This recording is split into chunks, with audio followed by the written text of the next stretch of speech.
Hamı çalsın. Hamı. Dilin neymiş? Aman Allah. Var okuna. Bu kız neymiş? Sevip ölmek başka şeymiş. Öldürecek yar beni. Ay maşallah.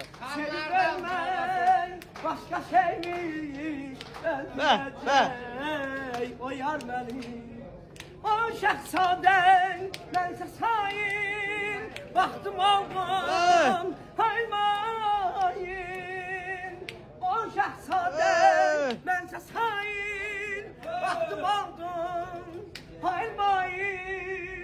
Ne Allah'tı ne Ezrail. Öldürecek bu kız beni. Gafil ölmek istemirdim. Hamı çalsın. Sefil ölmek istemirdim. Öldürecek o kız beni. Öldürecek o yar beni. Sefil ölmek Kişilerin xoşbəxt olacağı məkandır. Sevip ölmek istemirdim. Öldürecek Bu yar beni. Öldürecek o yar Be. beni. Kızım sağda oğul be.